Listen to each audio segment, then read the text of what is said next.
Hi, in this video, we're going to analyze this circuit, which is a common source fixed bias amplifier. It is a JFET-based amplifier. So this is the JFET symbol, junction field effect transistor. So we're going to derive the four components here. The input impedance, Zi, that's seen from the input signal. Zo, seen from the output signal. The overall voltage gain, AV, and the overall current gain, AI. Okay, so we're going to use just basic circuit theory techniques. And that's it. Let's begin. So as usual, the first thing we need to do is to figure out expressions for IO, II, VO, and VI. So to do that, we need to convert our circuit into an AC equivalent circuit. And just as a refresher, these are the steps that you need to do whenever you want to convert a DC circuit into an AC equivalent circuit. First, you have to short all capacitors, that's C1 and C2. You have to zero all DC sources, that's VGG and VDD.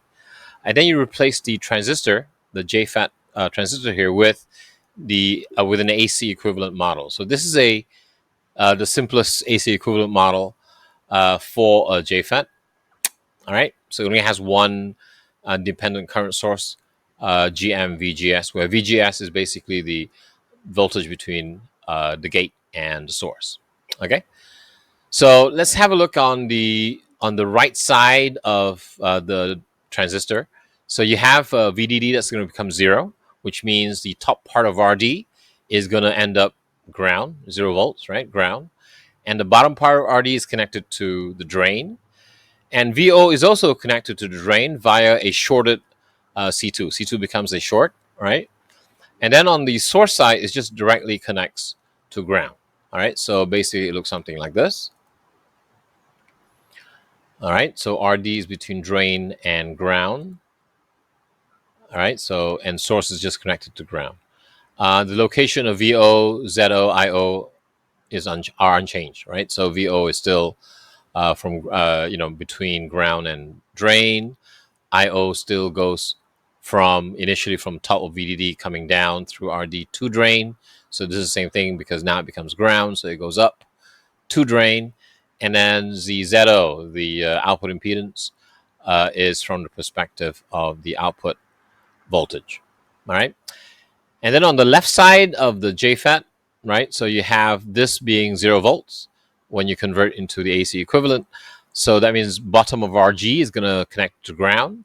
The top part is connected to gate, and VI is directly connected to gate via the shorted C1. All right, so II is the input current from VI towards the gate, but not into the gate, by the way. Just if you remember, for JFET, there are no currents flowing into the gate. All right, so because of the construction of JFETs or FET in general.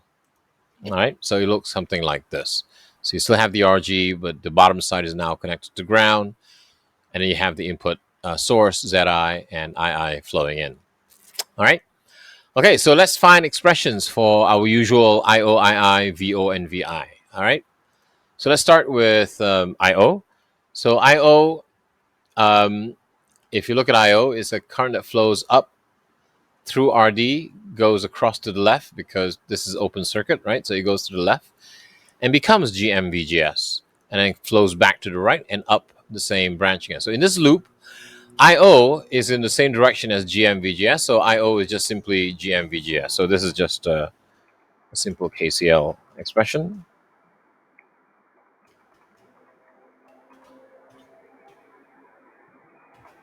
All right. Okay. So that's IO. So now let's have a look at II. II is fairly straightforward. I equals V over R, so we can use Ohm's law for this, where V is VI and R is RG.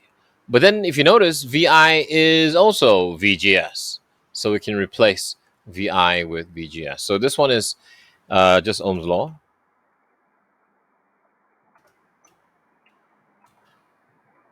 I is just simply equals to I equals V over R, so V is VI divided by RG. All right. And since VI is VGS, so therefore VI becomes VGS. divided by RG. Okay, so that's on the II side. Okay, now on the VO side, well, VO is again using Ohm's law. V equals I times R.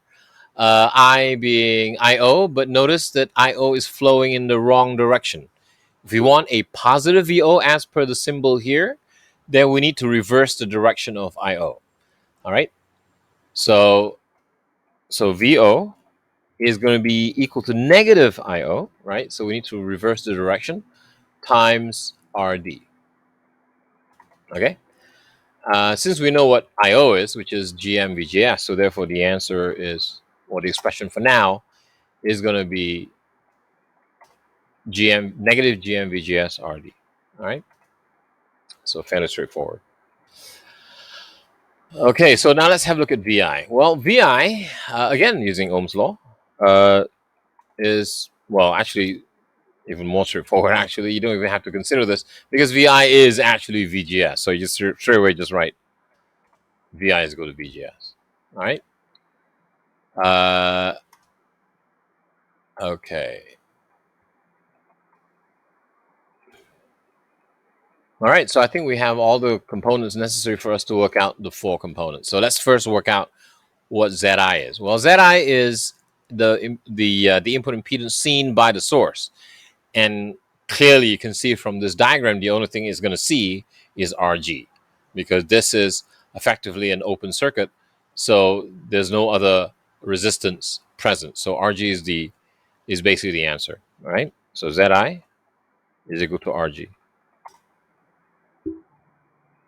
Now ZO is what? ZO is the output impedance seen from the VO. But always remember, whenever we do an output impedance, we have to zero the source. All right, we have to zero VI.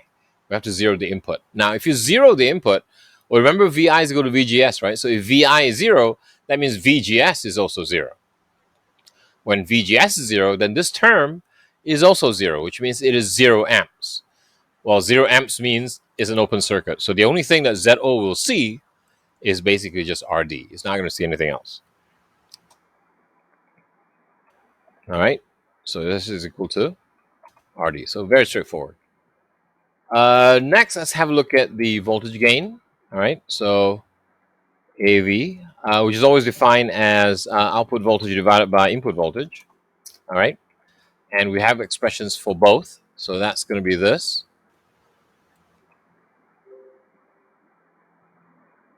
So let me just write that down. Negative GM VGS RD divided by VI, which is VGS. All right. So obviously these VGS cancels out.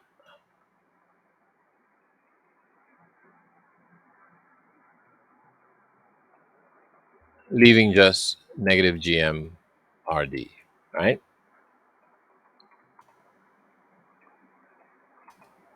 All right. So, oh, sorry. I think this should be a little lowercase m.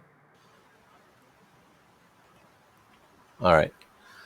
Okay. So that's the voltage gain AV. And finally, let's have a look at AI, the current gain. So current gain is defined as output current divided by input current.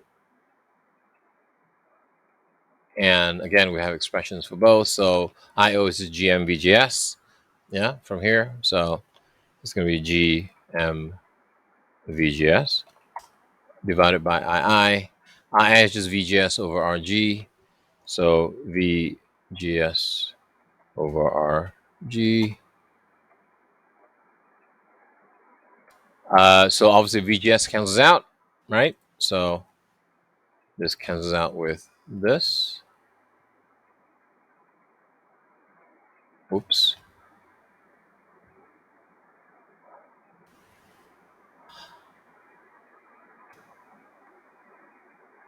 Okay. Oh, come on. Make it easy. All right. Here we go. All right. So then RG at the bottom, that ends up at the top. Therefore, the answer is going to be GM RG. All right. And that's pretty much it. Very straightforward because obviously the model is a lot easier, a lot simpler than BJT. So the expressions are quite straightforward. All right, thanks.